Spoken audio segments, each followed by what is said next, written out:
चला चला साहेब. चला हो साहेब.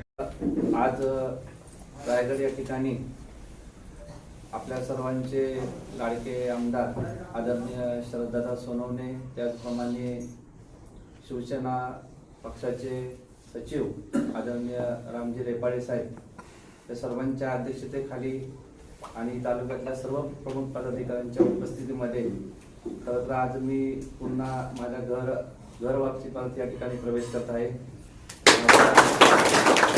परिवारामध्ये गेल्या 2012 मध्ये शिवसेना या पक्षामधून पंचायत समितीला निवडून दिलं होतं. त्यावेळी सुद्धा आदरणीय या तालुक्याचे लोकप्रिय आमदार आदरणीय शरददादा सोनवणे यांनी मला अतिशय त्यावेळी मोलाचे सहकार्य केलेलं होतं. आणि त्यावेळी आदरणीय आमच्या उदापूर डिमरे गटाचे नेतृत्व करणारे विश्वासजी आंबळे साहेब असतील, विकासजी असेल, दत्ताभाऊ शिंदे असेल, अनेक तरुण सहकार्याने आणि अनेक जणांच्या मार्गदर्शनाने त्यावेळी सुद्धा आम्ही भगवा त्या ठिकाणी उदापूर डिमरे जिल्हा परिषद गटावर फडकवला होता. परंतु कालांतराने काही कारणास्तव आम्ही त्या ठिकाणी दादांपासून पुढे दूर गेलो. जरी दादांपासून दूर गेलो असेल तरी व्यक्तिगत दादांचं प्रेम हे आमच्यावर सदैव होतं. ते आम्हाला वेळोवेळी आम्हाला जाणवतही होतं. परंतु दादांची काम करण्याची पद्धत ही अतिशय चांगली असल्या कारणाने आम्ही दादांचा एक अतिशय चांगला आदर्श त्या ठिकाणी घेतला की लोकांशी जोडलं गेलं पाहिजे, लोकांशी संपर्कात राहिलं पाहिजे आणि लोकांच्या वेळोवेळी काम केलं पाहिजे. हा दादांचा आदर्श घेत आता काम करत आलो होतो. परंतु दादांच्या सहवासात आम्हाला येता येत नव्हतं. अनेक वेळा इच्छा असून सुद्धा त्या ठिकाणी आम्हाला आणि काही ना काही कारणाने त्या दादांपासून दूर राहावं लागत होतं. परंतु ती खंत आमच्या मनामध्ये नेहमी राहत होती की आपण एक चांगल्या माणसाच्या सहवासात काम करण्याची जी इच्छा आहे ती असून सुद्धा आपण काम करू शकत नाही. परंतु दूर राहून सुद्धा आम्ही त्या विचाराने दादांच्या आदर्श काम करण्याच्या प्रेरणेने भारावून जात होतो. परंतु आज योगायोग काय होईना, पण आज या ठिकाणी मी पुन्हा शिवसेनेमध्ये माझ्या घरामध्ये परत प्रवेश करत आहोत. कायमस्वरूपी दादांबरोबर काम करून दादांनी जो या तालुक्यामध्ये 2014 पासून जी विकासाची निवडणूक या तालुक्यामध्ये आणलेली आहे, तर तुम्हाला आता सर्वांना आश्चर्य वाटेल की आम्ही आताच या ठिकाणी दादांबरोबर धावशी या ठिकाणी अतिशय दुर्गम भागामध्ये आदिवासी भागातील एक अतिशय दुर्लक्षित राहिलेल्या त्या गावामध्ये जाऊन आलो. आणि त्या ठिकाणी गेल्यानंतर दादांनी ते आपली दिव्याचा त्या ठिकाणी मांडले की एवढ्या सुंदर ठिकाणी पर्यटन असलेल्या ठिकाणी धावशीसारख्या ठिकाणी अतिशय त्या ठिकाणी चांगल्या वातावरणामध्ये त्या ठिकाणी रस्त्याची दुरावस्था आहे.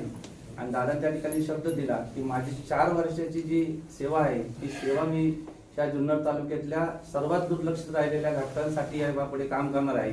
आणि म्हणून अतिशय आनंददायी व्यक्तीबरोबर काम करण्याची मला खऱ्या अर्थाने भविष्यामध्ये संधी मिळणार आहे. आणि त्या संधीचं मी नक्कीच सोनं करेन. मी सुद्धा दादांसारखं गोरगरीब जनतेसाठी भविष्यामध्ये काम करण्याची जी माझ्यामध्ये जी जिज्ञासा आहे, जी जिद्द आहे, जो आत्मविश्वास आहे, जी चिकाटी आहे, त्या चिकाटीचा आणि आत्मविश्वासाचा वापर हा माझ्या गोरगरीब जनतेसाठीच करायचा आहे. आणि म्हणून आज आम्ही या ठिकाणी जो निर्णय घेतलाय की भविष्यामध्ये मला दादाबरोबर राहून खऱ्या अर्थाने गोरगरीब जनतेची जी सेवा करायची आणि ती सेवा करण्यासाठी मला दादा नक्कीच या ठिकाणी साथ आणि त्यांचा आशीर्वाद देतील. आणि म्हणून आज मी या ठिकाणी कोणत्याही पदाच्या अपेक्षेने आलेलो नाही किंवा कोणत्याही लोभाबाई आलेलो नाही. फक्त दादांची काम करण्याची जी पद्धत आहे की अतिशय मी 2006 पासून मी दादा त्यावेळी मी मनसेमध्ये काम करत होतो, दादा स्वाभिमान संघटनेचं काम करत होते. तेव्हापासून दादा आम्ही एकत्र काम करत होतो. आणि ती इच्छा माझी आज खऱ्या अर्थाने या ठिकाणी पूर्ण होत आहे. आणि म्हणून या सर्व गोष्टींनी मी भारावून गेलो आणि दादांबरोबर काम करण्याची माझी इच्छा आज मनापासून पूर्ण होणार आहे. माझ्या नवीन या ठिकाणी दादांच्या काम करण्याच्या ज्या काम करण्याला दादांनी माझी संधी मी देणार आहे, त्या संधीचं मी मनापासून दादा मी या ठिकाणी स्मरण करणार. आपल्या सर्वांच्या आशीर्वादाने आपण काम करूया. आणि आपण जो माझ्यावर विश्वास दाखवला, मला आपण या शिवसेना परिवारामध्ये घेतलं, ती मनापासून मी तुमचा ऋणी आहे. भविष्यात काम करण्यासाठी जी तुम्ही जी जबाबदारी मला देशाल ती जबाबदारी मी प्रामाणिकपणे या ठिकाणी पार पाडेल. आणि आपल्यासारखीच काम करण्यासाठी मला शक्ती ईश्वर देऊ ही इच्छा या ठिकाणी व्यक्त करतो. माझ्या समवेत खरं तर ज्यांनी भारतीय जनता पार्टीमध्ये अतिशय चांगलं काम केलेलं आहे ते अरुणभाऊ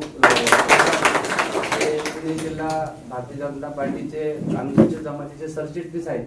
ते सुद्धा दादांच्या समवेत या ठिकाणी दादांच्या हस्ते या ठिकाणी प्रवेश करणार आहे. आम्ही सर्व मंडळी या ठिकाणी दादा जी जबाबदारी प्रामाणिकपणे पार पाडू असा शब्द तो थांबतो. जय हिंद, जय महाराष्ट्र.